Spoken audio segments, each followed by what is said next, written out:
Bert! Get him! Yeah! Ron Babe was right.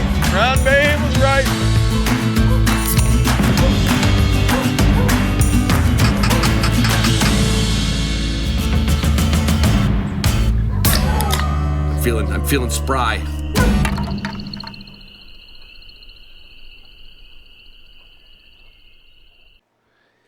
Hey everybody, it is July 6th, or at least it is on my watch and when I'm recording this intro. So I truly hope you had a great 4th of July. You saw friends, you saw family, you didn't blow off any fingers or take a sparkler in the eye. And if all that is true, then you are 3 weeks closer to hunting season than the last time we talked. So the 4th of July, yeah, it's Independence Day. It's fireworks. It's family. It's overeating, overdrinking, traveling all over the place. But what it really is, it's a like whoop, whoop. It's like a warning. Hunting season is around the corner. The first thing you need to have in your gear lineup. Now, you need everything on my sponsors' pages. You really do need it. You can get by without some of them. But the one thing you can't get by without is OnX Hunt. That is something that if you don't have it yet, and you're brand new to this, because that's the only people I could think of that don't have OnX. You're brand new. You get OnX Elite, start planning your trips, looking for places to hunt, looking for places to fish, looking for places to kayak, whatever you're doing. In fact, I don't think there's a trade out there or a profession that couldn't find some use in OnX. Real estate agents use them. Foresters use them. Concrete guys use them when they're trying to deliver concrete to somebody's pole barn. And they put on OnX. Oh, there's the property owner. I mean, it's so versatile. It's as versatile as our versatile gun dogs. And you can get 20% off with the promo code HDP20. HDP, blah, blah, blah, sorry about that. HDP20 for your OnX Elite membership. Now, that is the number one thing you're going to need. Now, yes, there's some tools you're going to need. You're going to need a good kennel for your dog.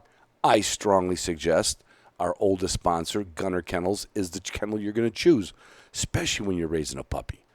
You've got to invest. You know, the dog's a big investment, but the Gunner Kennel will be there for every dog you ever own. I mean, it will live on this planet longer than you will. And that's what you, and besides their food bowls and their bumpers and their the food containers and there's some new stuff coming out, which hopefully I'll have Addison on here next week.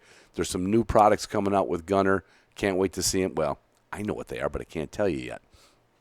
Now, I wish you could go to DU Supply and get all those things. You can't. Okay, Gunner sells direct to the customer right out of Tennessee to your door. That's how it works. But for so much other gear for your hunting dog, you can go to W Supply. Now, the one thing that we all have in common is a dependency. It is a dependency on an e-collar. Now, whether it's for training or for peace of mind, there's one collar that they sell more of than any other collar DU Supply, and that's Garmin. And there's a reason for it. It's Garmin. I mean, if you're a pilot, you know what Garmin is. If you're a fisherman in competition, you know what Garmin is. If you're an ice fisherman, you know what Garmin is. Garmin is the finest electronic products you can use to train and track your dog, along with fishing and, if you happen to be a pilot, all that other stuff. K9 Athlete is something that you're going to want to start getting getting your dog used to it, but it's hot out. It was 96 degrees here yesterday. My dogs are getting a little K9 Athlete Hydrate and Recover in their water bowl. They're just hot. I mean, I let them run around their compound here, and they, it's not a big workout, but you know what? I have Hydrate and Recover every day of my life from Wilderness Athlete, which is owned by K9 Athlete, or vice versa. Get that stuff ready. Get your new dog. Get your probiotics. Get your Hydrate and Recover. Get ready for hunting season. That's what this is all about. It's July 6th already. Get ready for hunting season. You know what? I told you I'm shooting sub-gauge this year. Now, I've shot 20 gauge a lot. In fact, that's pretty much all I shoot. But I have been playing. I got to play with that Mossberg Silver Reserve 410 over-under again. My God, that thing is deadly. Now, Is it because I'm a pretty good shot? No. Yes, I am a pretty good shot. But pretty good is like kind of like what's better than I was as a student in high school. But that gun, I'm telling you, there will be no buyer's remorse if you look at the Mossberg lineup, especially if you look at their Silver Reserve stuff. Oh, nice. It's just, take a look. They've been around. You're not around from 1919 to now unless you're making good stuff. Now, Boss shot shells, of course we know that's good stuff. And we've been preaching it for how long now? All of us podcasters that use Boss and are sponsored by Boss. Well, if you haven't gotten an email from them, it's probably because you haven't bought it before. The Legacy Boss. Well, put it this way. If shotgun shells could make the endangered species list, Boss's Legacy load, the bismuth, copper-plated bismuth, is on the endangered species list. Now, don't worry. Brandon's come up with new concoctions, new formulas, sourced in America. If you haven't got the email, go to Boss's website. Just type in Boss Ammo. Okay, I'm not going to go .com // No, I'm not doing that. Just look up Boss, Google Boss shot shells, and see what's come down the road. They've got some new target loads. They've got some dove loads. They've got new hunting loads coming out because that's just the way it's going to be. Bismuth is on the endangered mineral list in this country. So pay attention. If you want some old Legacy, get in there now and get it. The one thing you don't have to worry about going extinct or going on an endangered list is Purina Pro Plan. It's been around for 30-plus years. It isn't going anywhere, and they're not running out of source materials to make Purina Pro Plan. Thank God. That would be like me worrying about Watermark Brewery not being able to have enough hops to bring me out the next barrel of Leisure. It's ridiculous to think that. A good brewery is going to be able to source their hops right here in America. Purina sources their foods right here in America. Unfortunately, bismuth is not sourced here in America. I'm not saying that. I'm not going to say America. I'm not saying that. But you don't have to worry about that with Purina Pro Plan. Nor you do Watermark Brewery. Nor you do Walton's. Walton's, their catalog, their store, their presence in everything you need but the meat. They've got everything you need to make. You know, and I kept saying wild game kitchen. Let's be honest. I only shoot birds. Occasionally somebody gives me a deer. Real occasionally. I think, 4 years ago I shot a black bear up in Alaska. So really, do I need a wild kitchen? No, I just need a kitchen. I need stuffers and grinders and vacuum sealers and chamber sealers and sausage casings and spices and tubs and knives. They've got everything you could possibly use. And they got a promo code, which if it does not work, you give me a call because right now we're in our contract negotiations. I don't know if the promo code works, but it should be HDP10. But please let me know if you haven't had any luck with that. If you've tried it, please let me know. I will get a hold of Walton's and we will get that rectified. So, and I humbly apologize to K9 Athlete because I forgot to tell you that for 25% off your first order with K9 Athlete, you can use the promo code, get this, K9 Athlete. Pretty simple. I think it's all caps. It may or may not be. And also, this time of year, as hot as it is, I pretty much wear marsh wear all the time because they've got heavier clothes, they've got the shackets, they've got the hoodies, but it is meant for marsh wear is meant for the marsh. That's not true, but it's meant for that. You can wear it all summer long. I wore a long sleeve tech hoodie yesterday in and out of the pool. Like when I was out of the pool, I had the tech hoodie on. Got me a little sun. I get a little too much sun, and I don't use sunscreen because I'm old school. I think it's terrible. But you know what? I throw on my Marsh Tech hoodie, and my arms are covered. My neck's covered. I'm all covered up.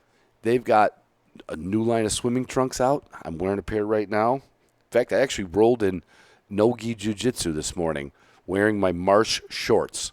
That's how durable they are. They can go through a jiu-jitsu match.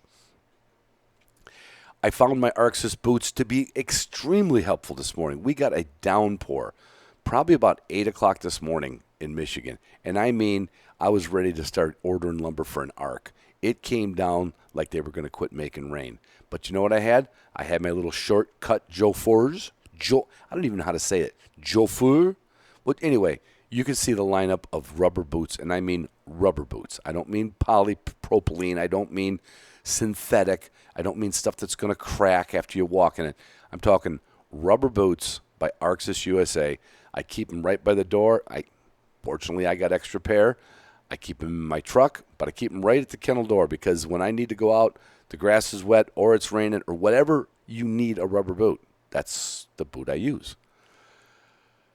I'm going to tell you right now that I don't know if I'm going to do any more four-wheel camper commercials.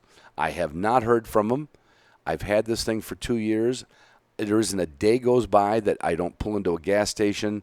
I don't mean this happens every day of the week, but when I pull into a gas station or to a store or in a place I don't know, that thing gets eyes on it, and everybody wants to know what it is. So before I quit talking about them, check out four-wheel campers. Okay, in some parts of the country, you can find them. Other parts you can't, but they got a map online. Just do it. Okay, check out a four-wheel camper. You can make yourself a Model M up for this. You've got time to make that Model M camper your wing shooting destination. Taj Mahal's a little fluffy, but your mobile wing shooting camper right on the back of your truck. It's a cap, yet it's a bed, a king-size bed. It's unbelievable. I just ran out. I mentioned Watermark early. You know, like they're not going to run out of hops. We're growing hops right here in America. Thank God. They're what is it? I forget what anniversary it is. Maybe their 5th, maybe their 7th year. Anyway, on the 17th of July, I'm going to try to get down to Watermark Brewery and celebrate their anniversary. It's going to be a blowout. Next week's podcast intro, it might even be one midweek this week. I will get you the details on that. So if you're a Michigander, I'm going to be down at Watermark Brewery celebrating the best brewery I've ever been to. Hands down. The best people, the best staff, the best beers.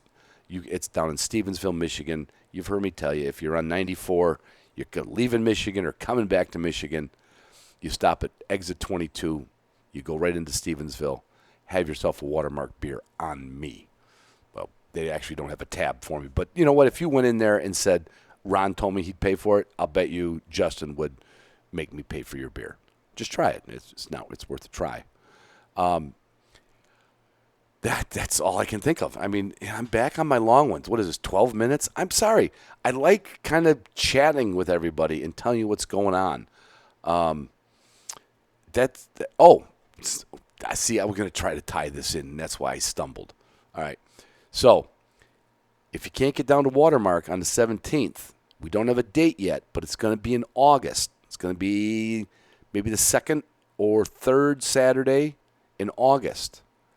We're going to have a little event down at Boss. Now, what that means is we have a little plant tour where we're gonna go trap shooting with the new loads. My buddy Tyler's coming in. You know Tyler Webster. He's gonna drive in all the way from Minot, North Dakota, or wherever he is that day when he leaves, and he's gonna come in. We're gonna invite some patrons to come shoot with us. We're gonna invite some everyday listeners to come and shoot with us. We're putting those plans together, and it's going to be the beginning of August. So try to hold off your first couple Fridays in August, okay? Because it's going to be a hoot. There's a lot of stuff, and we're going to end up, after that, we're going to end up at Watermark Brewery. And I'm telling you, this place can hold a crowd. So don't worry about that. They've got the beer. They've got everything. The big outside courtyard. Your dogs are welcome. If I'm welcome, a dog's welcome. All right, so that's what, 13 minutes? I think that's plenty long enough. Hey, this episode is an old episode, and I'll bet you that only a handful of you were able to ever hear this. I bet you wouldn't even know how to go find this episode, and it is such a good one, and especially for the new dog owner or this just maybe in your first year, your second year. This is like myth-busting myths. We're busting myths on dog training, dog breeds. What do we do from when to steady, why to steady, field trial dog can't hunt, oh, bullshit, how to pick a puppy, you name it. Justin and I covered this 10 years ago. 10 years ago, before we ever had the Upland Institute, which is what, if you're struggling to train your dog, get the Upland Institute, get the foundations and fundamentals, or if you're in it for the long haul, get the complete series. That course, if you listen to Justin here, you'll know why so many people use the Upland Institute. They use it because they've listened to Justin on these episodes over the years. And if I'm not wrong, this is my second oldest episode with him. And you'll hear a couple things on his sponsor that I don't have. This was before I ever had anybody. This was just me with a microphone. Oh, you'd swear it was just like one of my intros. In fact, the episode's only an hour, and my intro's already 20 minutes. You know how it goes. I love you guys. I love you girls. And I love you girls more. All right, Justin, let's just go into we'll go to a couple of the first ones I just read to you. And this isn't as much a myth as just sometimes people will come up with things and you hear a lot. Yeah. A first-time breed for a person. Have you ever heard anybody say, don't get this dog for a first-time breed, or don't get that dog, or what have you seen? If anybody ever asked you that kind of question?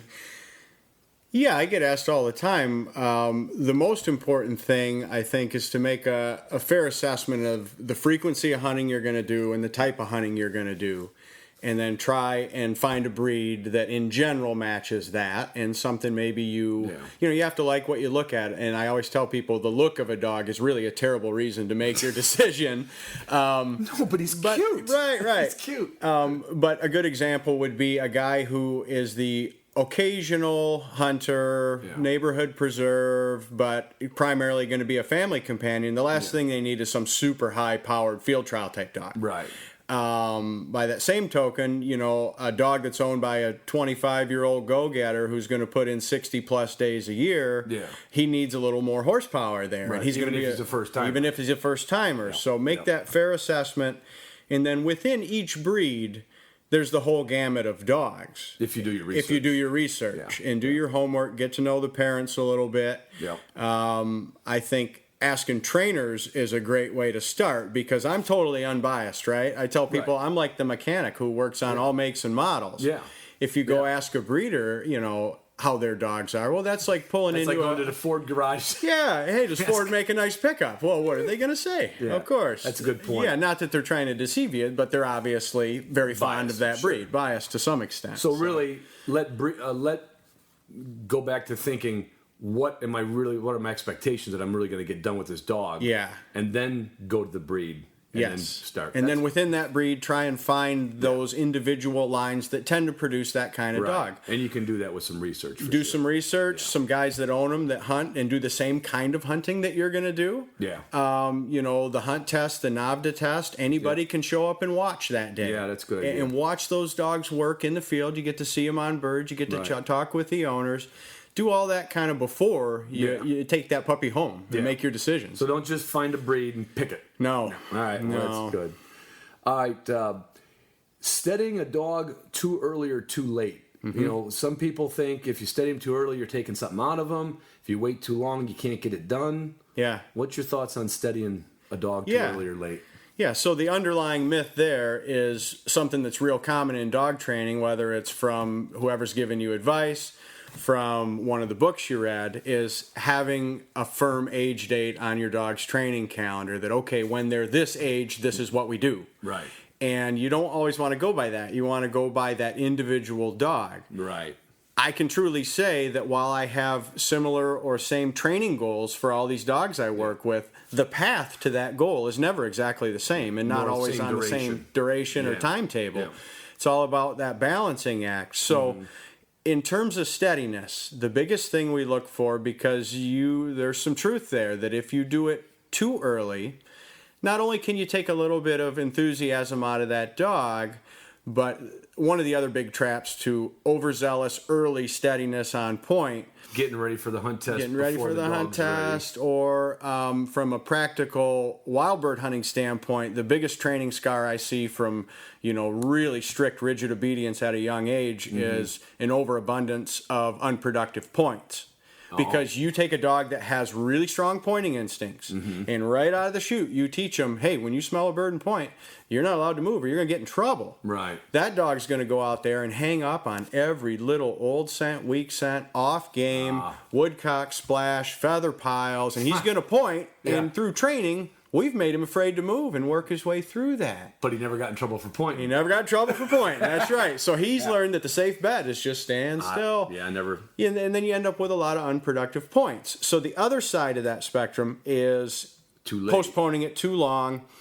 Where you're going to get in trouble there is with a very high drive dog. Those dogs will always tolerate more control earlier in life than, say, a dog that is a little bit lower in drive. Doesn't mean he's not going to be as good a bird dog, but you got to train those dogs different. Right. If you let those dogs go too long and they have a long history of chasing birds, you can get in trouble. It's just going to make it more of a job than it has to be. Right. Now, where you really get in trouble with those dogs is on pen-raised birds that the dogs have success running down, marking down, catching, or even finding and flushing again is a reward for that chase. Right. If you let those dogs run around the prairies out west and chase sharptails and pheasants till their little heart's content, they kind of self-teach that there's chasing don't work. It's never produced shit for them. Right. It doesn't work. There's no reward. And so that environment, you can let them chase a little bit longer. So, you kind of got to control that environment. I'm always watching that dog. Right. Most of these dogs have real strong pointing instincts now. They don't always show themselves in the same age window. Right. But I like to sufficiently develop that pointing instinct, and as much as that dog's ability to sift and sort scent, you learn to use his nose, learn the difference between when they are there and when they were there. Right. We don't want our dogs pointing where that bird was 8 minutes ago. Right. We want him to work through that, Right. see if he can figure out where they went. So it's an individual case-by-case basis. Yeah, I know there's no date you can put on it or a month, but that's about learning to read your dog. It is. I remember one time somebody said, when your dog stops as a puppy, when it pretty much starts blowing you off and stop listening to you, it might be time to start doing some obedience. But that doesn't necessarily mean steadiness obedience. No, but that's where I look. Do you use that sign for handling? That's when you start to see him getting more disconnected from you in the hunt. Yeah, that's where we're going to be a little more insistent and focus the training on, quartering, turn when I tell you to turn, come when I tell you to come, or here most guys use. And start to bring some of those obedience yard work commands into the field and into the hunting environment. And until that time, I'm running those puppies, letting them explore. You want to build boldness and confidence, and you want to build their search. You don't want to stifle that through being, too obedient oriented in the field. Yeah. One thing I've always told people, I said, there's healing is important, sit and stay, come, and all that. But yeah, when you make a commitment for steadiness, that is so unnatural for a dog. That is like really a totally steady dog. That's a high level of obedience. It is. It is. So that's like throwing somebody that's not ready for college in a college class almost, or giving them the remedial class, which is the wrong class for them. Yeah, you want that pup to have had some time out there, some actual hunting experience, most cases, and really have a firm grip on the big picture. Yeah. Otherwise, they don't see where this segment of training fits in the big picture. And that's where you can come into some confusion on the dog's part, possibly get into a few of the potential negative side effects of steadiness training. Or blinking too, right? Blinking, flagging. As opposed to not getting in trouble for pointing the bird.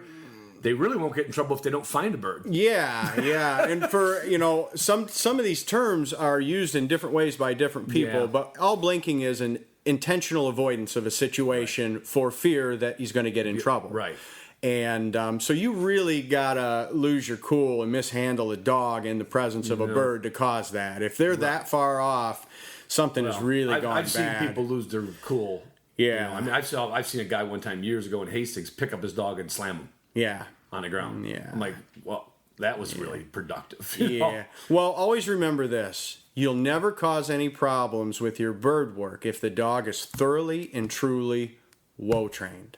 Because then anytime you correct the dog, it should corrected him. understand that that was for disobedience to the whoa command. Right. It had nothing to do with showing interest in birds. Right. Now, I'm going to tell you right now, probably 8 out of every 10 guys that proceed with steadiness on birds do not have a sufficient level of whoa training. Yeah. You know, just saying whoa when your dog points doesn't teach him what whoa means. No, walking up and giving him that little whoa. Yeah. That You ain't- can that pick ain't any. it. You can pick any word in the English language. That's not why he's standing there. He's Right. standing there because his genetics are driving him to point. Right. You need to teach whoa as an obedience command, separate from pointing, separate from birds, to a very high level, and then incorporate it with their bird work. When I have this other question we're going to hit on a little early because of that. Yeah. Oh, hang on a minute.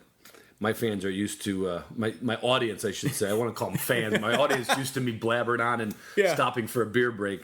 Going into don't want a dog to be steady so it gets to the bird quickly. Have you ever heard that? Yeah, oh yeah. You know, I've never heard of a guy that has a really steady dog say, "Man, I wish my dog would have broken chased those birds." So here's the grain of truth in that. There's all these different tiers of steadiness. So again, a recap for any novice owners out there: the term staunch replies to a dog that will reliably hold his points until the bird flushes. Right. On our approach. Yep. Anything less than that, I think you got some work to do. We don't want those dogs giving us a little helper you to gotta flush get the in front of the birds. dog. Yeah, You gotta exactly. get in front of the Yeah, dog. we want that dog to stay put. So that staunch would be the correct term for that. Yeah. The next tier would be steady to wing, and Right. that means the dog stays put even when that bird flushes in front of it. Right. Big jump in level of training required there, Oh, yeah. right? As you mentioned, every instinct, every fiber of that dog, when that bird comes up, says, "Go get him." Right. So you need a little higher tier of whoa training to achieve that. Right. Steady to wing and shot means the dog will stay put even to the sound of a gun. Right. When the birds fly off. Right. And then the next and final tier for competitive dogs is fall. Fall. Right. Again, even a higher level of now the control treat- required. The treat sometimes with a gunner just dropped 12 feet in front of his face. Exactly, especially the dogs that are very retrieve driven and yeah. motivated. Boy, do they want to go then. So that takes even more work. Right. But to say, I've actually, and I remember reading, the guy says, I never train my dogs to be steady so they can get to the bird quicker. I can't picture too many situations. You know, first of all, if you're in the grouse woods, you know, the shots aren't that far. Right. Right. So, I mean, what's the advantage of your dog busting? There could be more birds on the ground. Yeah. You know, and out west, if you're taking a good shot and you got good sight vision, how much quicker is that dog going to be there before that bird hits the ground? You know what I'm saying? I mean, Yeah. your average pheasant's you're going to hit it at 30 yards. It's going to fall at 50. Yeah. It don't take a dog 3.2 seconds to get to 50 yards. No. So I've never, and now I'll tell everybody the truth. My dogs are not steady out in the field. You know, let me always go in and do the flushing, and I just live with whatever I live with on that. But to say that you don't want to have a steady dog so it can get to the bird quicker, I think it's just a.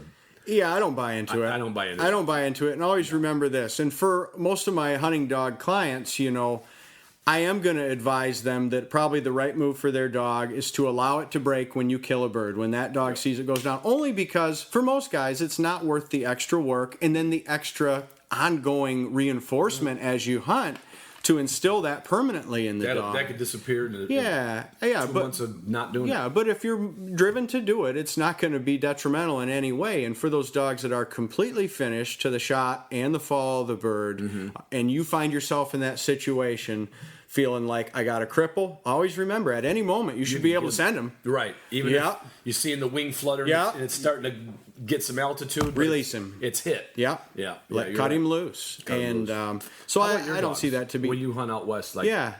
So I've got dogs that are all over well, the you map. got client dogs. Yeah, and then I have my personal dogs. Some of my personal dogs are completely finished to trial standards. They'll stand there, Yep. even in the heat of battle when birds are With flying and another dog in guns the are field, going too? off. Oh yeah, and birds that's tough. falling. You know, I haven't found that to be overly beneficial compared to some of my other guide dogs that I make absolutely, no exceptions to the rule that they have to be steady to wing and stop to flush. as a safety thing. I don't want my dog behind a low flying bird, and I don't want it to screen 100. Maybe we worked 4 hours for that opportunity, one bird. for that golden opportunity, Right. And we didn't have a shot because the dog was in hot pursuit. And the bird was a low flyer. And the bird was a low flyer. The other reason that I always will have steady to wing as a non-negotiable standard is the multiple bird find.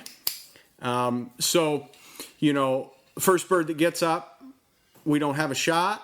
Or we're still too far away. That dog that stays Especially put. with Sharpies. Yeah, all kinds of birds, but especially sharptails are notorious for that Right. staggered flush. Right.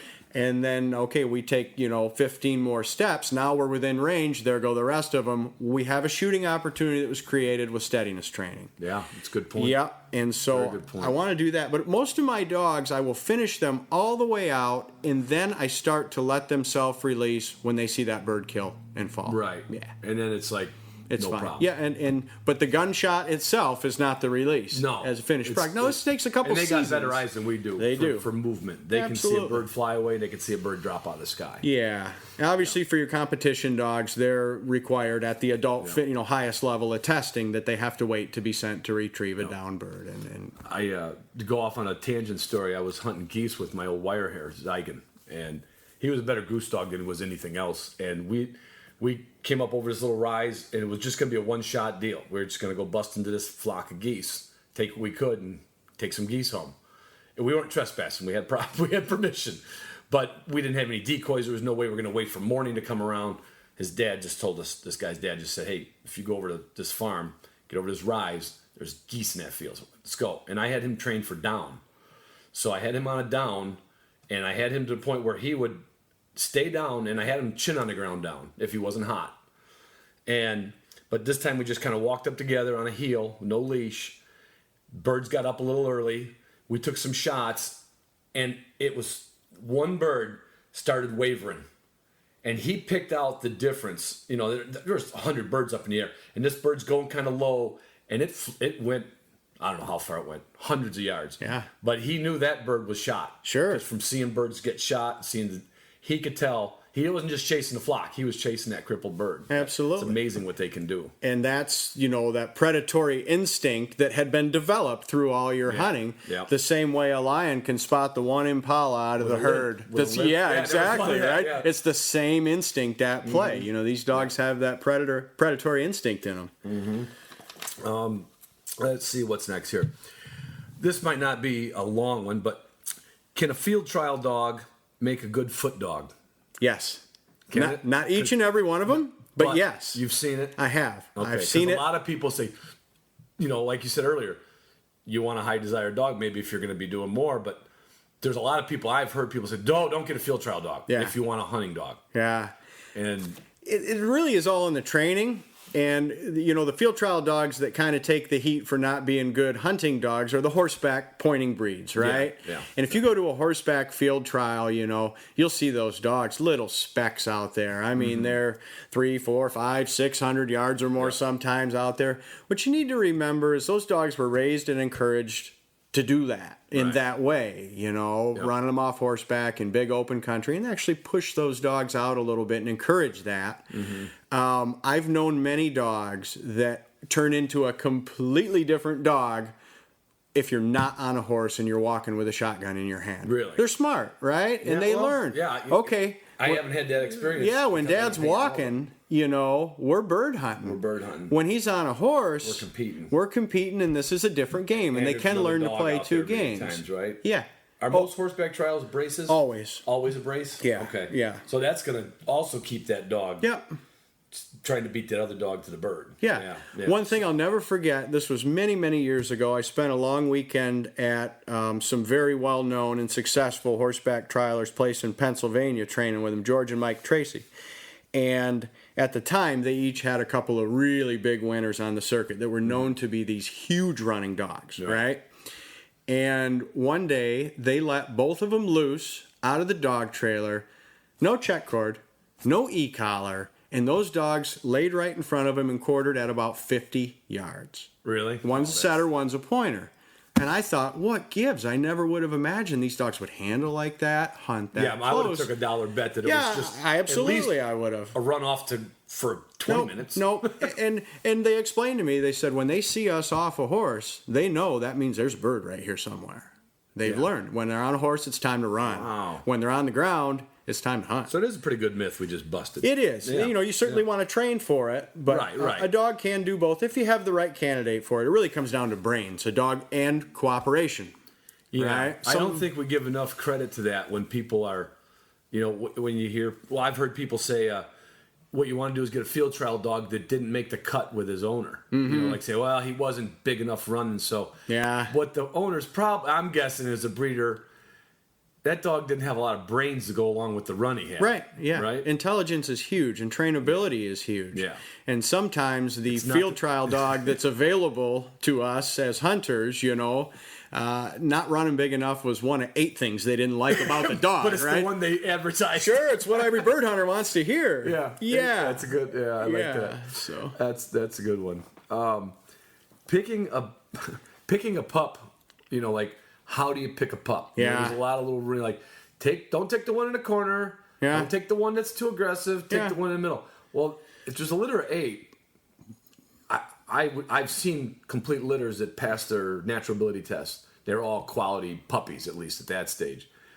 Do you have any myths about like don't do this with a puppy, don't pick that puppy, or always pick this puppy? yeah, for the novice dog owners, I think the first thing you said does hold a grain of truth. If you see that puppy that's overly timid and shy, that's going to be a difficult dog to work with most of the time. Most of the time. Now, some of those pups are going to come out of that. Yeah, just from being away from their litter mates. Yeah, and if you see that dog that's just super bold and brash and outgoing and that might be one to steer clear from. That might be a pup better off in someone's hands that has a lot more experience. Yeah. Now, really the only person who can say with any accuracy which pups in those litter are like that is the person that raised the litter. Right. Sometimes when a prospective puppy buyer goes to look at a litter, they think, boy, these 3 are really mellow here. Yeah, because the 2 hours before you got here, they've been running around like crazy and they're tired. Right. And then this one that is chewing on your pant leg and going nuts, Right. he just woke up. That's- Trust your breeder. Right. Yeah. Yeah. Because that's what one guy said. He says on one visit. Well, that's a lot of times all person does. Yeah. One visit, and they're like, "That's the one I want." Yeah. And it ain't the dog. I when I picked Artie from this kennel, it could have been a bunch of tired dogs, and I wanted to get an orange one, and I ended up with her being brown liver. She was the only pup walking around with her tail up, erect and kind of proud. Mm-hmm. The other ones were all walking around, kind of dopey and tails tucked. But they could have she could have been sleeping for an hour, and they could have been playing for an hour. Right, right. So, yeah, that's trust your breeder. Yeah. There you go. Just go to your breeder and say, try to pick me one and be honest. Yeah. Or tell the person, look, I want a bulldog. Yeah. And then he'll try to earmark one for you. Most Yeah. people communicate for weeks. Yeah, give your breeder as much information as you can about your home life, your Yeah. daily routines, your Yeah. frequency of hunting, the kind of hunting Yeah. you're going to do, and after that, leave it in their hands. Yeah. Yeah, most people are picking for markings and color, honestly. Mm-hmm. As far as abilities in the field, the guy who has the first pick has no better chance than the guy who gets the last one left. No. The easiest one I ever got was the guy who said, I've got one left. Yeah. I said, okay, I'll take it. Yeah. It's easy. Yeah. Don't overthink it. What You did Henry just- Ford say? You can have any color car you want as long as it's black. Right. Right. Yeah. Don't put too much thinking in If it. I could pick the best bird dog in a litter with any consistency, Yeah. I do nothing but fly around on planes, and I'd be retired by now if I could actually do that. Nobody can do that. Nobody can No, do it. you And put your faith in Not genetics. with the puppy puzzles and not with No. the dogs. Just No, and you still need some luck because yeah. not every pup in the litter is going to have the same skill set. That's Right. not the way genetics work. I know too. It just got imported from Czechoslovakia or something that are down in Indiana, and the one is just like your perfect average dog, and the other one's a wallflower. Yep. You come in every litter. Yeah. Here's one. I think most people know this isn't true anymore. Neutering your male to change its behavior. Yeah, you would like to think, but I tell you how many of these things that I hear over and over, and a lot of times by people who have owned multiple dogs, and I thought kind of knew better. Right. I don't see it really. Yeah. You know, if there's genetic temperament quirks in there, whether you neuter that dog or not, they're still there. They may not be as severe. They may not show themselves as early. And primarily when people think about that, with the males, they're thinking of aggression and, marking, things like that. Or some people are, I don't want my dog chasing females. I had a neutered dog that bred to, didn't have a litter of puppies. Yeah. But could still go through the motions. Yeah. He was all juice, no seed. Yeah. It's like a sun-kissed orange. Yeah, and I think now there is some science to support though that neutered males are going to be less likely to want to stray and wander. Probably stray and wander, but usually I think that comes from, I'm guessing here, with some success with a female. Now, if once a dog's bred, that's a whole different ball game too. Yeah. I think if you took a male that was bred a few times, I think personally he'd be just as interested in a female. Yeah. Because he don't know he doesn't have any nuts. Right. Yeah, could be. We don't always know what's going on between their ears. No. Yeah. But behavior-wise, I wouldn't suggest it for behavior-wise, like just field stuff or just people say he's just too rambunctious. Yeah. It's probably not because he's got testicles. No, there's a lack of training there typically. And or poor breeding. Yeah, if you didn't do your research. Exactly. Yeah. And so a lot of people look to that as the cure-all for their problems, and that certainly is not going to happen. No. It's not going to happen. No, we should ask Tiffany the biological... just for you guys that don't know, if you didn't hear me mention before, Justin's married to my veterinarian. And so he does not get free care. She charges him for everything. In fact, probably now that they're married, he probably can't even call him for a favor. No, it's like before it was like, oh, he's my sweetheart. I'll bring him some. I'll bring him some pills home. Yeah. But we should have her do a little research on what the removal of like a serious removal of what does that actually do to a dog? Sure. Is it just nothing? Yeah. Because it doesn't change a guy when he has a vasectomy.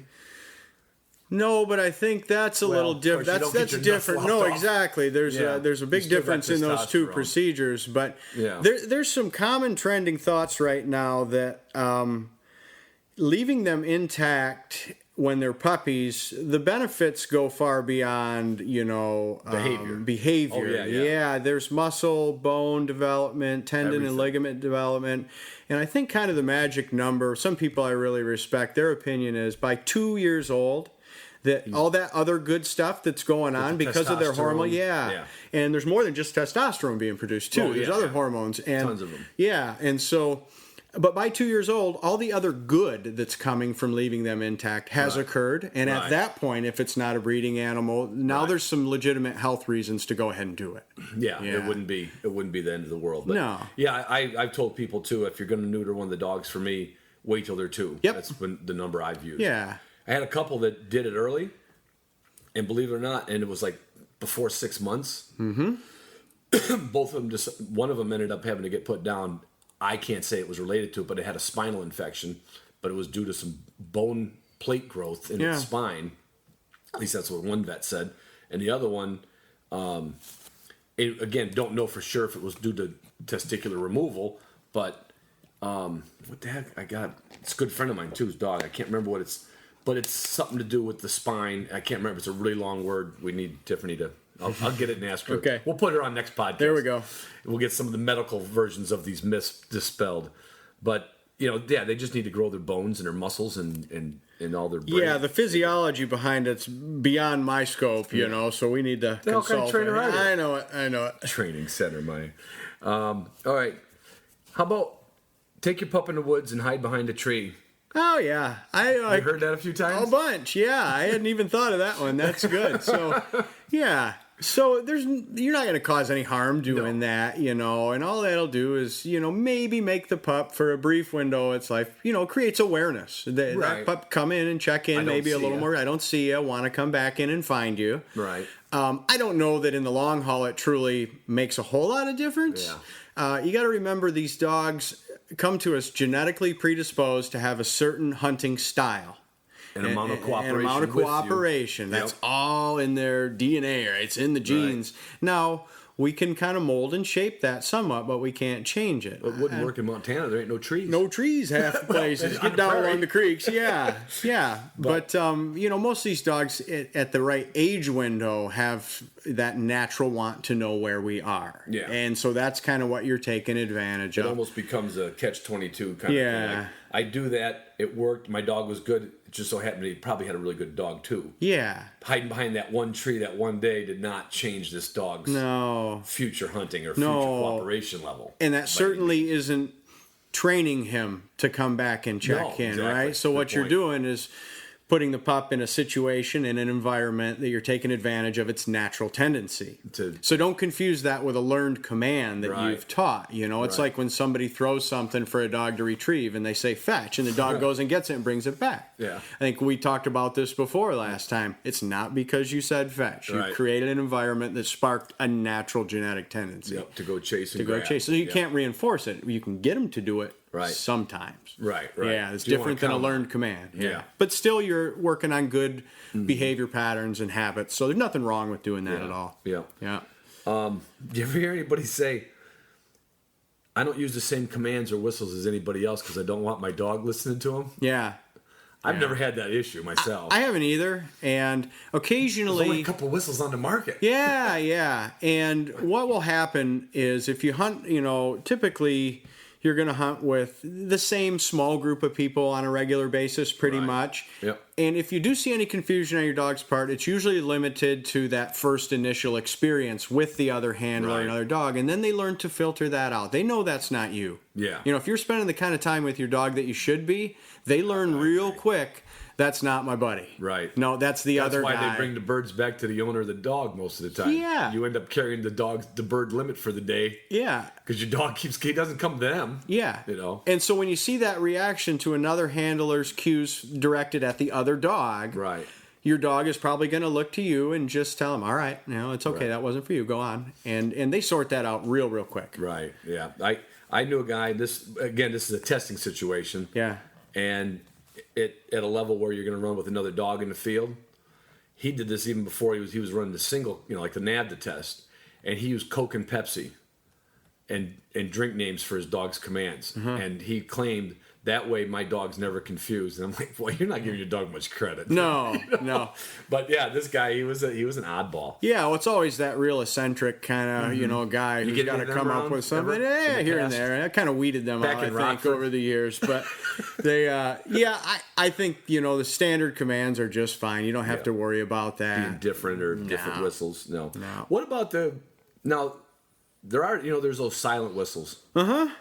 And I've seen, and there's like those ones that make that like almost like a teal sound.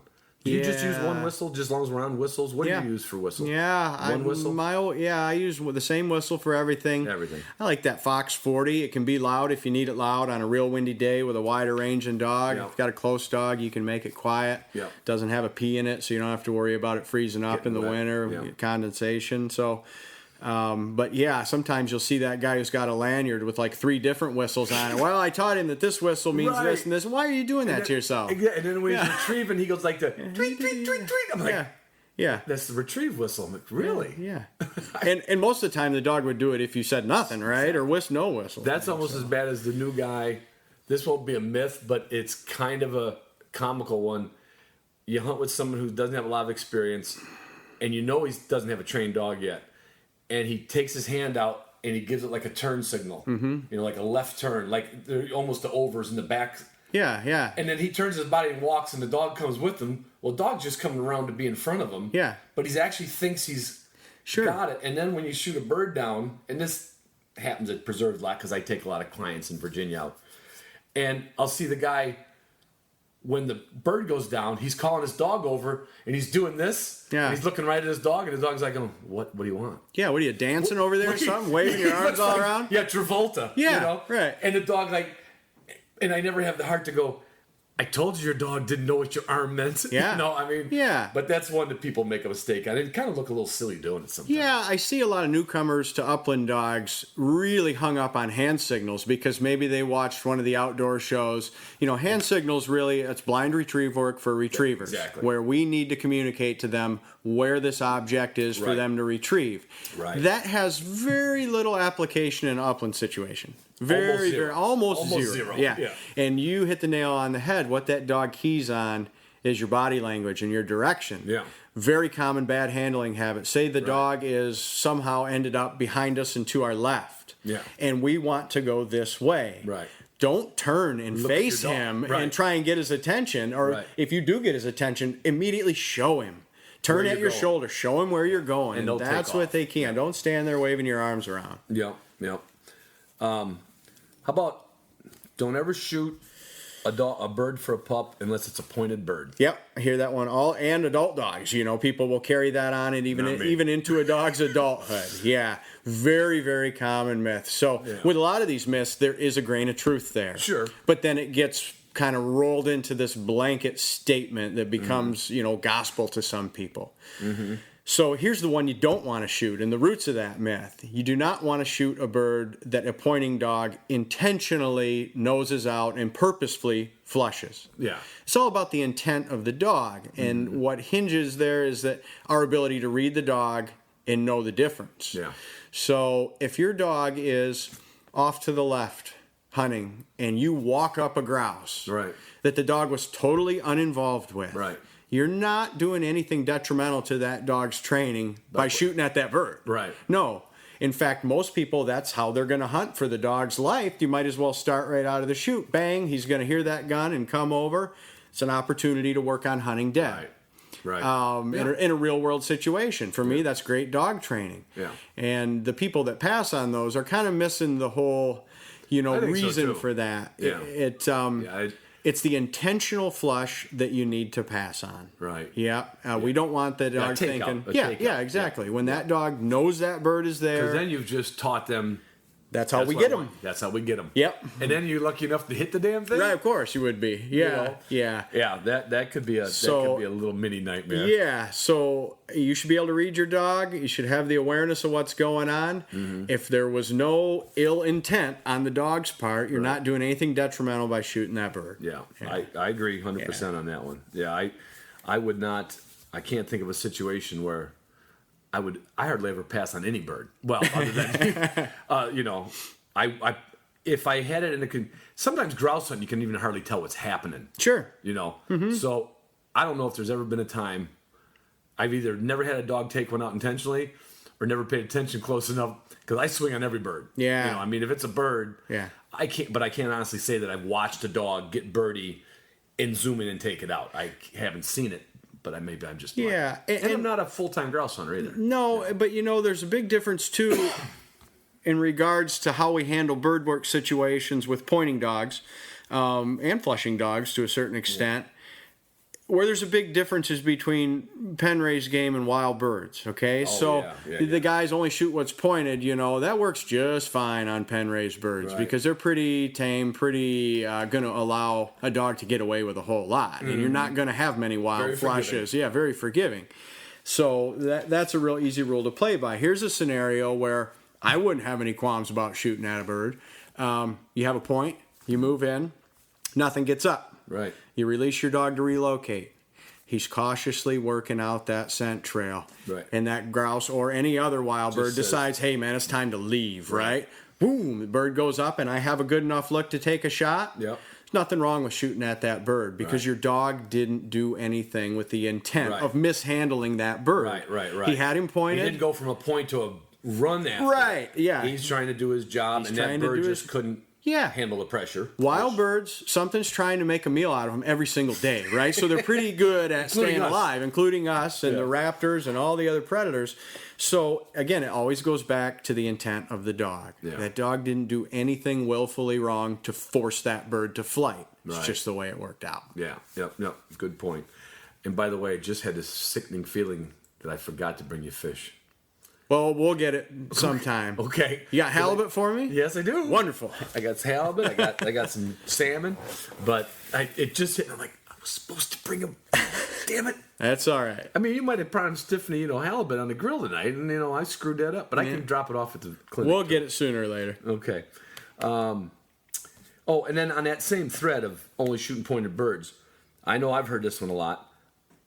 I don't have a problem with it. Almost in the same situation. If it was chasing it, I probably wouldn't. But I've had my dog point rabbits, and I've shot them. Okay. Now, you've probably heard that a lot. Never shoot a rabbit Yeah. for a bird dog.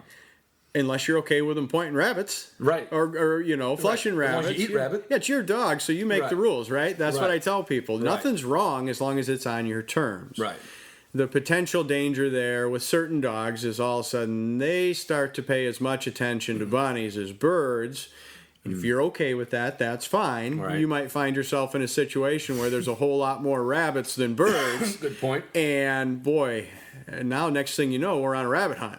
Yeah. So there's a Yeah. fine line there. And then you don't know if they're trailing a bird or trailing a rabbit. You should be able to sort that out Well, in time. I bet you could read the dog and yeah. know which. It doesn't happen very often, No, but- I don't get after my dogs for pointing rabbits. Right. It But you comes just don't- pretty you just natural. don't shoot 'em. I don't shoot them, and I don't allow the dog to chase them. Right. Yeah. You just hit 'em I with use the that collar with, if they go to just that's my general rule for all chase and trash. I let the e-collar do the work. I don't say a word. Right. I don't try and call them off game. Right. I let that be between them and the forbidden critter, and I'm just there to console them when they come back. What's the matter? That bunny sting you a little bit, buddy? Let's I've go had the some- other way. Try I've and had find a some bird. jackrabbit runoffs that I wish I'd have had without a collar on a dog. Oh, I have two. 20, 30 minutes. Gone. Jesus, Yeah. those things can run. And just enough, they can always outdistance the dog. I don't think a dog could ever catch a jackrabbit. I don't think so either. Because the one I had, he was gone, completely out of sight on flat ground in South Dakota. I mean, just gone out of sight. And eventually, here comes the rabbit again.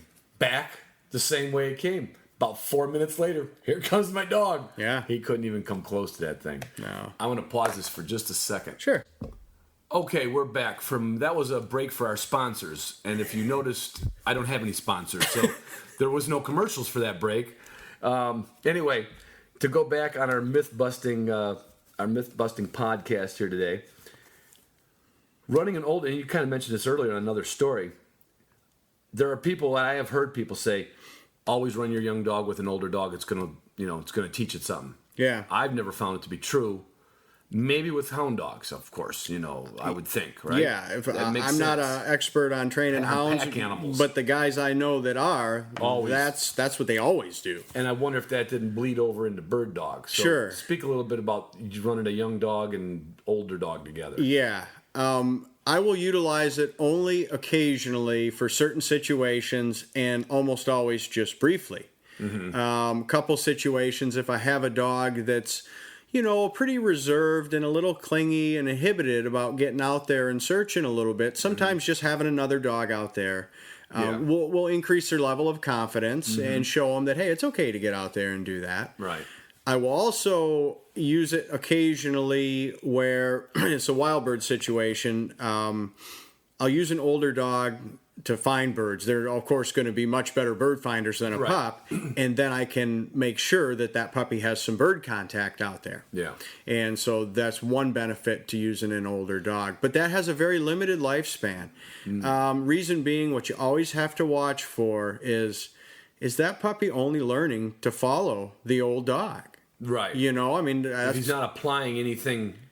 he needs to be developing his own skill set along the way. Right. And so occasionally I will use it only briefly. Always remember to, Almost as putting your finger or your toe in the water just Yeah. to see if that changes something. it's just a stepping stone. Yeah, It's yeah. just a stepping stone to try and get a pup through a few little different phases. Mm-hmm. Sometimes too, their natural tendency is going to be to follow the lead of the old dog, which in the case of hunting and becoming a good bird finder on his own is working against us. Right. Things like coming when called, coming in on a whistle or something like that. Those pups are naturally going to come in with the old dogs. That's a good point. You can use that a little bit just to establish good behavior patterns, but it's not a substitute teaching commands, you know. There you go. It's still the You get a old- lot of that. People think they're teaching a command, and they're really not. No, Yeah. exactly. And so you still have to do the work with each and every individual. If an old dog could actually truly train a puppy, I just have a rocking chair out there and let one of my old dogs do the work for me. That would take the edge off of it. Yeah. So sparingly, you always need to remember, at least that first season, boy, I really like to give a pup almost always his own time on the ground. Take them to your best spots, right? Yes. I don't know if we You talked mentioned about that that. once. I to think me. we might I don't know have. if we did it on the podcast or just. I don't know bullshit. either, but that's really important. So most guys, when they're hunting, especially if they have somebody with them, they're going to put their best dog in their best spot because they Right. want to get some birds or get their guest for the day a lot of shooting. Yeah. Your best spots really should be reserved for your puppies. Yeah. You tee them up for success. Right. And that's the best we can do for them. That's going to further their development. More bird contact for them is a good thing. Yep. No, that's a good one. Yeah. Now, once they have experience of their own and they're doing good work on their own, then it can be okay to pair them with other dogs if the situation warrants. Yeah, eventually. it, eventually. And it's always easy to tell too. Yeah. Because that trailing might exist for the first minute. Yeah. But then you see them just literally crisscrossing past. Yeah, They're both working. doing their own work. Fine, whether they're Yeah. related or they know each other. Even. Yeah. Yeah. Yeah. Oh, let's look at switching from one bird species to another bird species. Mm-hmm. With let's say your Finnish Michigan grouse dog and taking a trip out west or Yeah. something. You ever heard any little myths about that? The number one I hear is don't run your grouse dog on pheasants. Mm-hmm. I hear that a lot. I've read it in print, in books, in articles. My first question when I hear somebody say that is, why? The answer I always get is because pheasants run. Well, I want to know where you're hunting grouse that grouse don't run. Okay? Maybe not as fast. Maybe not as fast, and the grouse does run from pressure different than a pheasant does. But the fact of the matter is, all birds run, even woodcock nowadays that have seen some hunting pressure. It's amazing sometimes. My dog's working a running bird. Yeah. Point, relocate, point, relocate, point, relocate. 100 yards later, it's a woodcock. And I was sure it was a grouse. No, that was a running woodcock. So Right. all birds nowadays run, and that's a skill set that every dog needs to develop. Yeah. Here's the grain of truth in that statement. Like I said, so many of these myths do have a grain of truth. A pheasant dog, as his nose is telling him that bird's leaving me, he's going to be inclined to want to self-relocate to keep contact with that bird. Not only is that okay, I think the very best pheasant dogs I've ever seen, they knew how to stay close enough to the pheasant, but not so close that they put him to flight. Right. The reason that works on pheasants, but not so much on rough grouse, is the pheasant is way more inclined to continue to play the game from the ground. Flight for a pheasant is really his last option. yeah. He does not want to fly. He would much rather try and elude danger from the ground. That's what he's built to do. Oh yeah, and they can do it. They can run across the cut hayfield with their head on the chin on the ground. You never see him. Yeah. It's amazing. Yeah. And a rough grouse, however, as that dog has that bird leaving from, he's established a point, the bird's decided I better get out of here. And he Right. started to walk and or run away from that dog. Right. Any movement from that dog's part at that point is pretty likely going to cause that bird to flush. Right. Yeah. So where I draw a distinction is I don't allow my rough grouse dogs to self-relocate. I want to make sure that dog stays put until I get there. Right. Make a flushing attempt in front of the dog. And don't be afraid to flush well out in front of a point. You know, Right. he didn't point him 80 feet away, but No. the bird has been walking away Right, ever since right. the dog established point. A lot of times that's where your shot comes. Then if I can't raise a bird, then I will release the dog to relocate. Right. So I carry those rules That's a good over point. to every game I bird. never really thought about that. So so that's really where you want to draw the distinction is no self-relocating for a dog that's going to put a good percentage of his work in on rough grouse. Right. You want him to wait for you to say, okay, now it's okay Right. to go. Give him Once we're easy. certain that we can't Right. get the bird in the air. Right. Is it going to be detrimental when you do go hunt pheasants to have a dog that will stand there and wait to be released? Could be. I suppose sometimes maybe I get hung out to dry a little bit, or that bird is truly long gone. Right. But there is no one perfect format for every situation. No. And those pheasants that do that, those pheasants that have survived by that, usually are still going to bust 100 yards away from you. The ones I've seen out there. Yeah. It's rare that you get and I know the dogs do learn to relocate faster on a pheasant. They just Sure. But it's rare that you get those pheasants. Yeah. At least the ones I've shot like that. Your best chance are always that bird that wants to sit and use that instinct. We like those birds. Yeah. Those birds are our friends. And a lot of the time, if you look at frustrations with pheasants and pointing dogs, it's not so much the bird itself as the cover that somebody tried to hunt them in. Yeah. There is a lot of wild pheasant cover that was made for a flushing dog. End period. Oh, yeah. That's just the way it is. If you're trying to put a pointer in there, I'm not saying you can't get any birds that way, Right. but it's rarely pretty. Right. Yeah. So, especially like cattail marsh. I or don't some want tall my CRP grass. you want to try and hunt them in some grass where they have a decent chance of holding. Right. And but those tall cover sloughs, give me a flusher every time. Yeah. Those dogs can get hung up so many times in there. There's so much scent. Or I guess I should even say, I thought everybody knew this, but every now and then somebody will tell me they tried it. Standing crops. Don't put a pointing dog in standing crops. I've done it because that's the only dog we've had, and we're like wrapping up a day and said, let's go push this field. Yeah. But it's a mess. There's never any dog. You No. see the dog running. Yeah. You see the dog running all the way down the thing. You're basically teaching them to run down corn rows. They're not able to use their normal casting. No. All they can do is run down the corn row because they can barely get through the corn. Scare them out the other end. Exactly. Grab the nearest neighborhood farm mutts and go run them through the cornfield if you must hunt it. Grab two more kids. And let Yeah. them Otherwise, make noise. stick to the harvested cornfields that have good cover adjacent to them. And I don't care if there's 500 pheasants in a standing cornfield. I don't want anything to do with it. Right. Yeah. Well, that's where we separate. I'll still run in there and try to block. Yeah. But you're on a professional end of bird hunting. I'm on the recreational end of bird hunting. Don't teach a pointing dog to sit. How many times have you heard that? Right. A lot. And lot. that is gospel to a lot of people. So, again, the grain of truth in that one is do not only teach a pointing dog to sit. Right. And don't teach them sit to such a higher level that they become conditioned to automatically sit every time they're stationary. Right.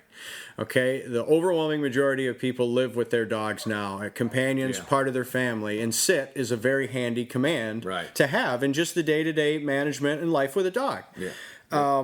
But you need to make sure with these pointing dogs that you're keeping it balanced. Yeah. And by balanced, I mean at least as much whoa work as sit work. All whoa is a stand stay. Right. And so you want to teach whoa at the same time and in the same amounts as you're giving a puppy sit training. Right. Then the dog is learning. Sometimes I sit, but sometimes I stand. They're two different commands. If you're working on whoa with a puppy, would you raise his butt back up? I do it all but prompt leash pressure. So one thing I've learned kind of on my own, I never read this, nobody ever told me this, you can go back and physically lift a pup's rear end 1,000 times, and boy, they don't learn it. They're basically being conditioned that, every now and then when I sit down, you come over and you lift me, you pick me back up. So there's something that goes on in the process of a dog learning that we need to prompt them to make the decision and use their own muscles to do things. Anything that requires movement from a dog's part, like standing up from a sitting position, we want to prompt them to do it on their own. And you can do that with a little down and forward pressure on your leash or check cord. And that dog will push himself right back up. It's going to be way more effective than physically lifting them up. Yeah, they'll learn it so much faster. Yeah, because they kind of think you're walking them away, and then it gets their butt back off the ground. And so overdone, and I see this one a lot every year. I get a lot of first-time pointing dog owners that didn't hear that, and they do what sit's the easiest thing to teach a dog, and it's a comfortable position for a dog to be in. It's the easiest thing for him to learn to get a treat, right? Sit and give him a treat. Yep. So a lot of these dogs come in super hardwired to sit. It can be a little aggravating when you're starting to teach, that puppy's always wanting to sit down, always wanting to sit down. Most of them you can work through it without too many headaches, but if you go one step further, to debunking the myth. Okay, well, why is that such a bad thing? If we say whoa and the dog stops and sits down, it's not proper form, but functionally, your dog stopped when you asked him to stop and it waited to be released. Right. They go, well, then he's going to sit down on point. I've never seen it. Never seen Not dogs. one time. Yeah. I have seen dogs That do that were it. being steadied to wing that at that point when the bird flies and you whoa them, then they may assume a sitting Right. position. Not what you're going to want for any form of contest or trials. You're Right. going to be, you're gonna be asked to you're, leave. you're done when that happens. Pick your dog up, Pick your please. dog up. Yeah, but from a functional hunting standpoint, it's not the end of the world. But that's the roots of that is you make your whoa training harder, but it doesn't have to if you balance it out with early whoa training. Yeah. You can teach both at the same time. Let's get just a little detail because whoa obviously is so important. Yeah. And heel is to me is healing's a big one. I know people that can't get their dog to heel. I don't understand it. I don't either. Yeah. And personally, if I have a dog that's young, I'd probably be a little lazy. I don't ask for a real good healing, but there's a point when I'm saying, okay, you're going to learn to heel. Yeah. Pretty much takes a day. Yeah. It's one of the easiest things to teach a dog. It is. Yeah. And so when you're talking about balancing the whoa, this is just something I've done. I don't know if it's right, wrong, or indifferent, but it works sometimes. I teach them to do some whoa early as I'm just starting to walk them up and down the table or while they're walking. Yeah. So I stop, they stop, and I say whoa at the same time. I don't know if that's a training technique or if I'm just being, coincidentally, they're just stopping because I'm stopping. Well, When you do your whoa training, is it always like you get them on a table first? Do you get them on the ground? Where do you do your first whoa training with them? Yeah. That, a little bit of, and actually I don't even use the whoa command in the beginning, but I teach dogs to wait to go through a doorway. And for the fleshing breeds, they're going to sit when they wait. And for the pointing dogs, I'm going to ask them to stand and wait. So I'm planting my little seeds right at literally 8-9 weeks old if it's a Okay. personal dog I'm raising. Otherwise, I start right out of the chute day one, however old a dog is when he's dropped That's- off to me to work. yeah.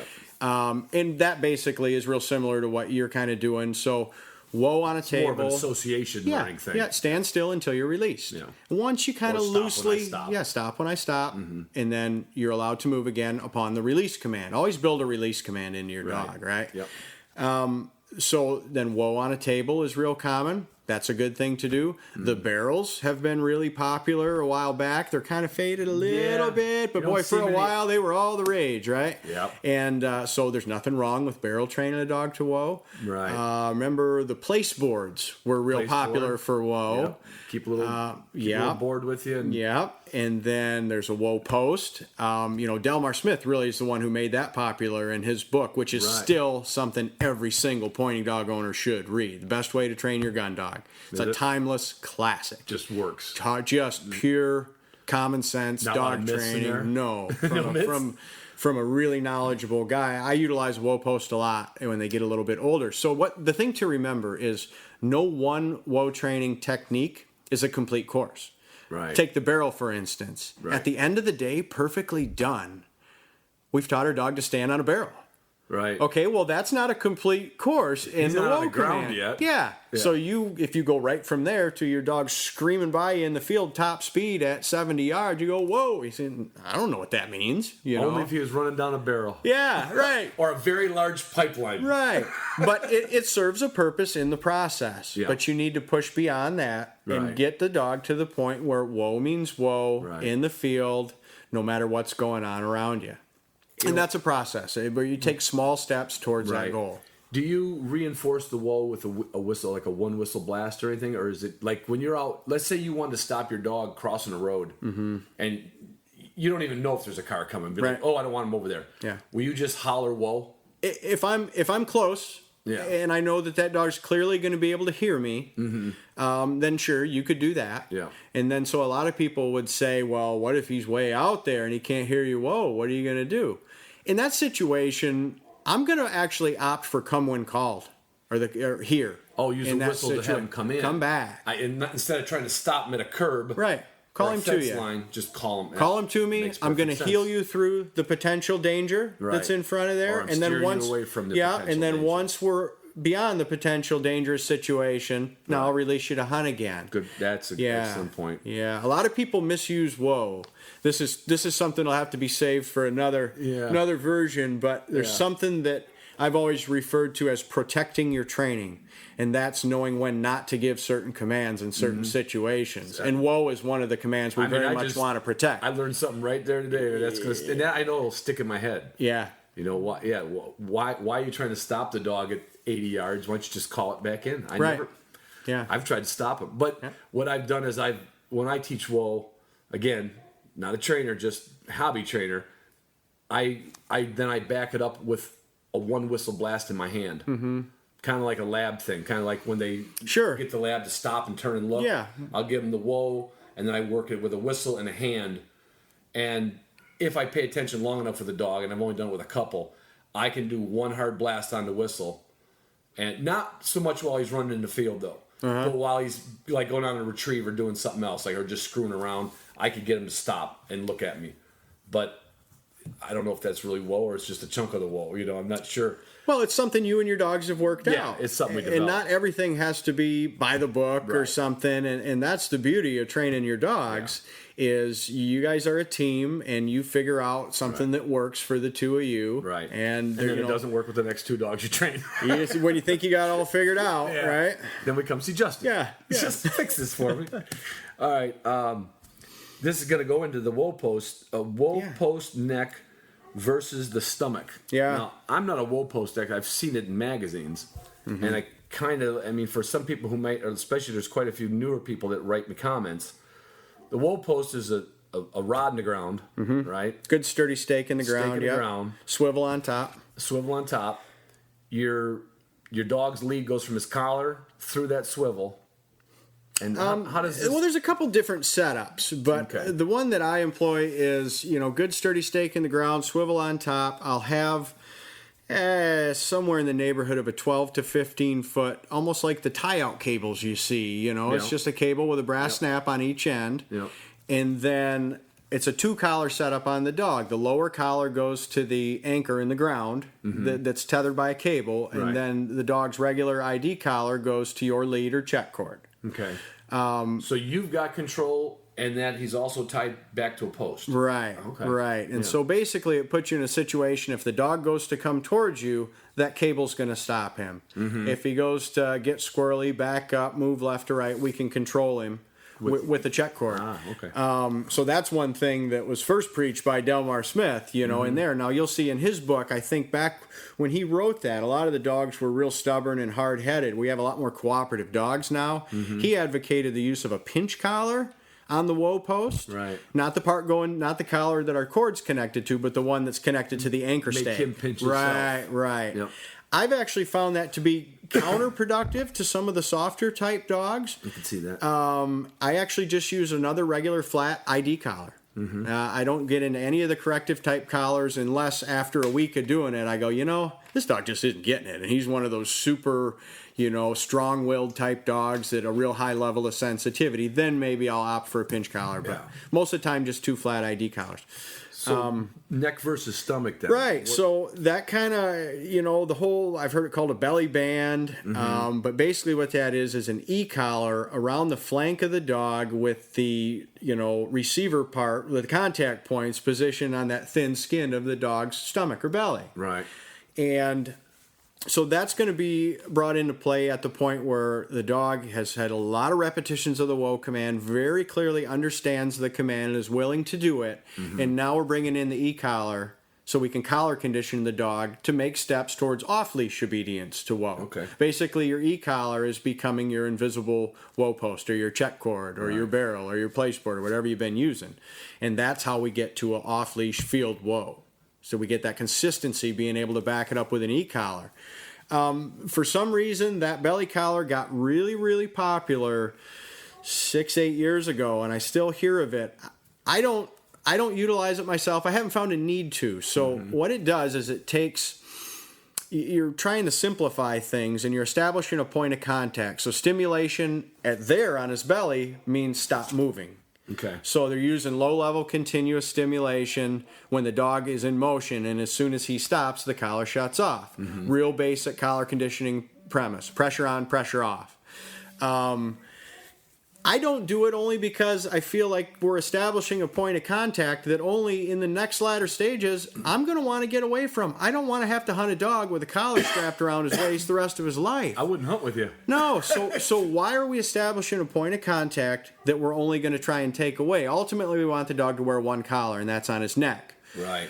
So if you do it correctly and your training is thorough, you will have no problems collar conditioning the dog on his neck for whoa and the come when called and change direction, anything else you want to. Right. I think the belly band is kind of a little bit of a shortcut almost.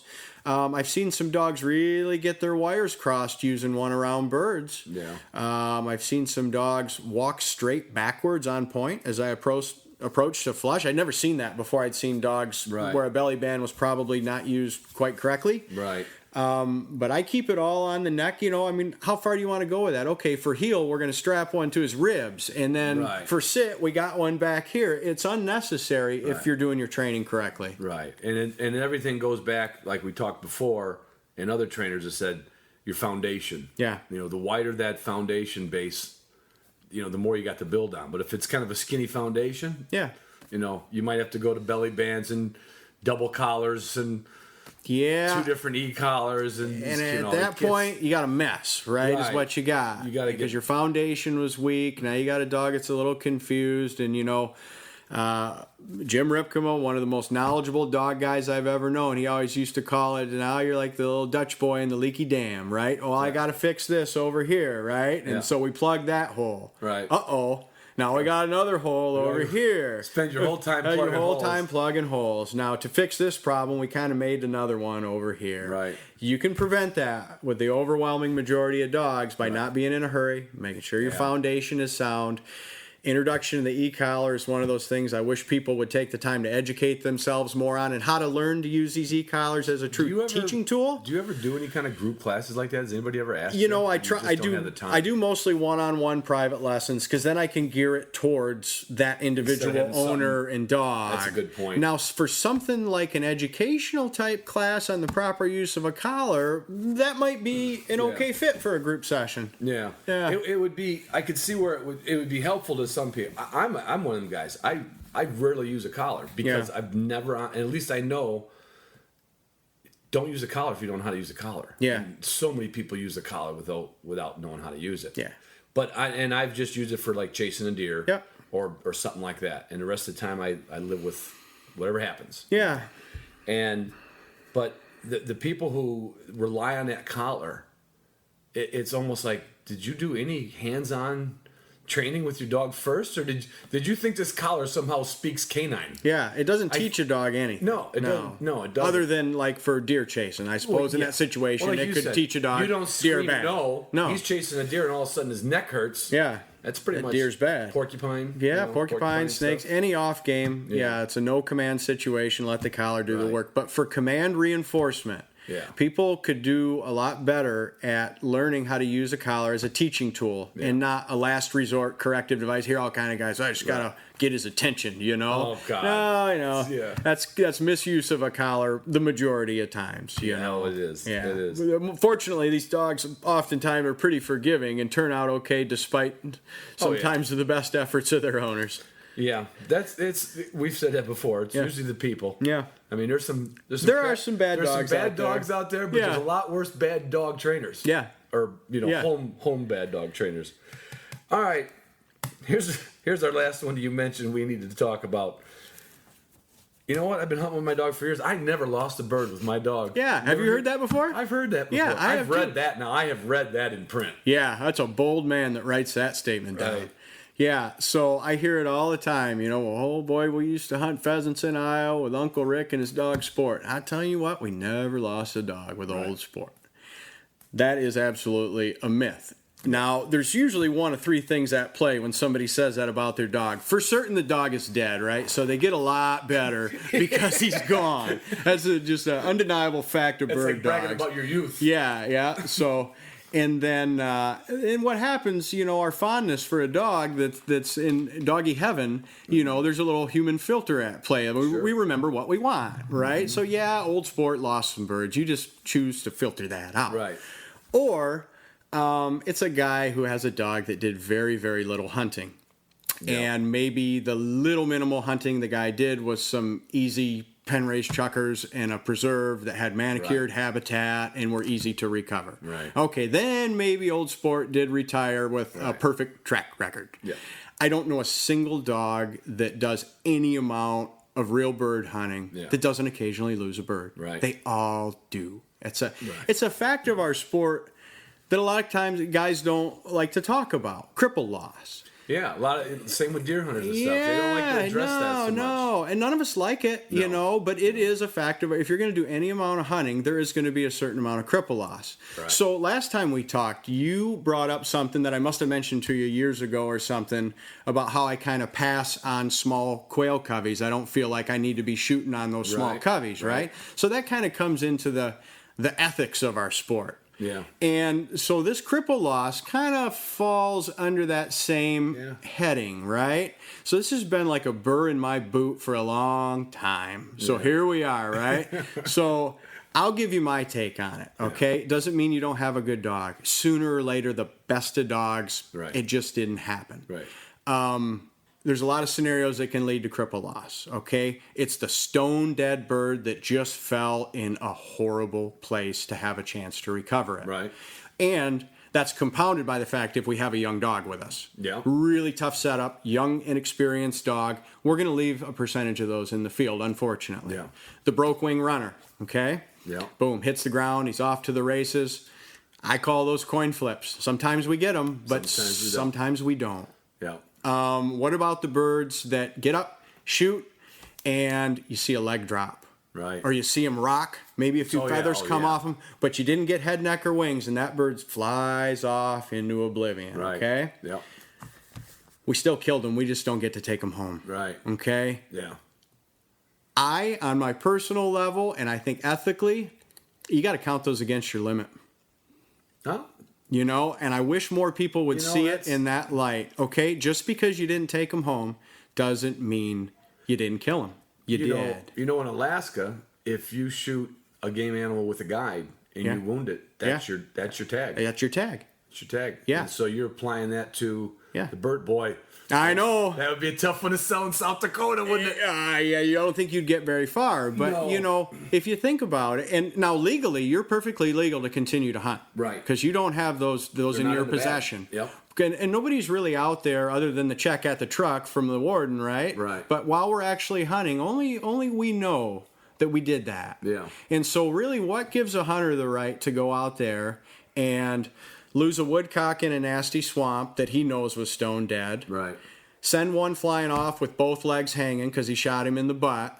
Wingtip another one that his pup couldn't find. Yeah. And then actually have 3 that he shot and recovered. Right. And then he goes, I shot my limit of woodcock. I killed 6. You killed 6, but you only brought 3 home. So that's one thing that I would like everyone to think about a little bit this fall when they're out there. Yeah. Again, doesn't apply to the preserve situation. Pen-raised birds were born to die. You can go cripple 100 of them and I don't care, all right?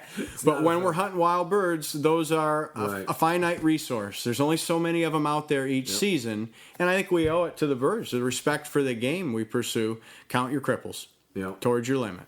Not everybody's going to do that. In fact, I would be shocked if 20% of hunters do that. Right. But, you know, in the right situation, if you're going to have more opportunities the next day, I could see where a guy could start applying that. Sure. You know, Yeah. and you could also, sometimes you could blame it on the dog, but then it's your dog. It's your dog. So Right. you are to blame. Yeah, I mean, yeah. if you really I had a German short hair, well, the one that's how I first met you. Yeah. She could care less about a crippled bird. Yeah. She was a great pointer. Yeah. But she had no, I mean, you know, if it was in the basic area. Yeah. But if she'd even see another dog going for the retrieve, she went off to hunt. Yeah, and you know, you can train, you can do the force broke retrieve, chain retrieve, you can do all that. But ultimately, there's got to be that want to do it in each dog. And some of them just don't care much about hunting dead. They want to go find another one. Yeah, that's just, And so if you got that kind of dog, which I had, there's probably some times where I should have said, I got my limit today, but you did. But you don't get your picture on your tailgate with all of them, right? And everybody knows there's 4 guys and there should be 12 birds in the tailgate, Justin. Right. We got to have, but that's a good point, Justin. Yeah. So wrapping this up, I heard this. I think it was through. Can't remember the guy, but it's been on a couple other people have said it. So I'm not taking credit for this. But these myths and these things we hear are basically, it's called being fooled by randomness. You know, because if it happens to you a couple times, all of a sudden it's the gospel. Yeah. But it's really just random. You know, you caught a fish in this one spot. Yeah. So now you go to that spot every time. It just happened to be random luck. You know. Yeah. We get fooled by randomness, and we get and it's easy for us to, just like we. What's that one word? Anthropomorphize. Anthropomorphism. That's it. Where you give human characteristics to the to dog. animals, yeah. And after long enough, I mean, you start having conversations with your dog like they can understand you. Sure, You know? sure. And we're all guilty of that. Yeah. So that's how some of these myths, I'm sure, Yeah. and then the first guy, well, when I talked with Ben Williams, he was kind of busting on some other writers. He said, there's some writers out here over the years, maybe not right now, but when he started writing articles, he said they hadn't spent any time in the field. No. And they were writing articles that the guys in the barbershop are reading. And that's where we get some of these myths we're dealing with, I guess. And the things you deal with. Yeah, Ben's a very rare man, and that is he's a combination of a guy extremely deep in real-world bird dog and hunting experience, and he happens to also be a gifted writer. Right. Many people are one or the other. Yeah. You rarely find both in the same person, and I tell people if he wrote it, it's worth reading. Yeah. That's just a fact. Yeah. But... And a lot of people, too, when they hear these myths or whatever, you know, a person who's had 1, 2, or even 3 dogs will say, well, I did that, but he still turned out fine. Right. Okay, you probably did. Yep. Very accomplished dog man Ryan Frame in Pennsylvania calls it the rule in 98%.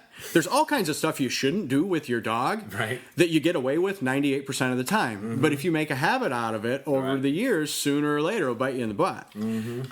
So just because you got away with it and your dog turned out okay doesn't mean that you probably should have done that. Right. Yeah. Right. So we try and tilt all the odds in our favor we can. So have you ever lost any birds in the field? Plenty. Each and every season, unfortunately, but I'm not too proud to, you know, of course. admit that. I said one time to a person, I said, I know I've lost a good handful of birds. Sure. Good, whatever the percentage is, it's probably 1 out of 5, maybe. Who knows? Whatever it is. Yeah. But I said one time, I said, I don't think I've ever lost a woodcock. Mm-hmm. Because mostly they kind of drop, and mostly they're kind of close. And then a friend of mine reminds me of a trip that we were on. He goes, we couldn't find out. Don't you remember? I'm going, oh, yeah. Yeah. Yeah. And like you said, you tend to...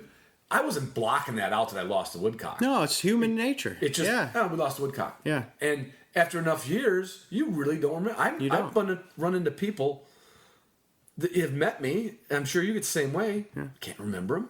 Yeah. Oh, yeah. And so, I recognize them, but the name sometimes the names slips are you. even tougher. Yeah. They're at least good. Yeah. So anyway, anything else you want to close on, or do you think? I think we covered some good shit. I think that's about it. Remember, those dogs aren't robots, and so don't treat them like one. Living, breathing, thinking critters. Yeah, and thinking. I think they that's are. a big thing you said today a couple times. Yeah, and don't ever confuse disobedience for lack of understanding what we want. I see a lot of dogs corrected in situations where the dog wasn't being defiant. Right. That was a misread on the handler's part, Right. and that correction is of no value. Yep. Only detriment. Yep. So be really tuned into your dogs and know what they're doing and know how to apply only the training you've given them. And if they do things you don't like, you got to sit back and ask, well, did I really do a good enough job of teaching this dog that was what was expected of him, or that's going not back to the okay? beginning with some dogs, Yeah, right? all the Just time. Gotta start it. Yeah, you got to know, and that's okay. Well, we're going to fight that battle a different day. Yeah. Today's not the day. Now you're taking off in 2 weeks or 3? Yeah, When are you taking off? August 24. We got a September 1 opener. I got hunters right on opening day, so I got a boogie September 24. And then you'll be back October? Yeah, October 2nd. I'm back. I got to make sure the grouse don't get tame here. You gonna do your part? Yeah. Well, when you come back, let's do another one. We will. And I'll sign off. Goodbye to everybody. I hope you enjoyed it. And please leave a comment on iTunes because I'm starting to drop in the ratings. God damn it. Today, we'll attempt a feat once thought impossible: overcoming high-interest credit card debt. It requires merely one thing: a SoFi personal loan. With it, you could save big on interest charges by consolidating into one low fixed-rate monthly payment. Defy high-interest debt with a SoFi personal loan. Visit SoFi.com/stunt to learn more. Loans originated by SoFi Bank N.A., member FDIC. Terms and conditions apply. NMLS 696889. Well, that was good. Those are always good. You know what else is really good? My patrons. I want them to know how important they are to this show. And if you don't know what that is by list time, that means you just started listening to this podcast. Well, something else I've added to the Patreon levels is you're all going to get Walksy in the kennel. This whole summer, I'm going to be working with her on the table. Last week, I sent out a video. I don't want to say it was her first time on a table. She's certainly been on this table a few times. I made a couple attempts at a hold and carry with her, but I could just see her balancing act and her lack of enthusiasm. And then something dawned on me. I said, I'm going to try something different. Now, shortcuts don't usually work, but I found something with her. And the only way you can watch this whole thing progress throughout this summer, and I'll also be doing some stuff with Taggets and Vivi, that ought to be worth the price of admission, is because I've felt over the years I'm pretty good at the trained retrieve. I've helped a lot of people through training nights, and I've done all my dogs in the past. I feel pretty confident in it, and Walksy gave me a freaking heartache. No, heartburn would be the better word for it. So I decided to just film it. So last week you saw the first one. The next one will come out tomorrow, or whenever you're listening to this. And sometimes they're going to come out 2-3 times a week. I'm going to show you without editing what I'm doing with this dog. It may not work. It may work. I may give up. You don't know. But you won't know unless you're a patron. Thanks.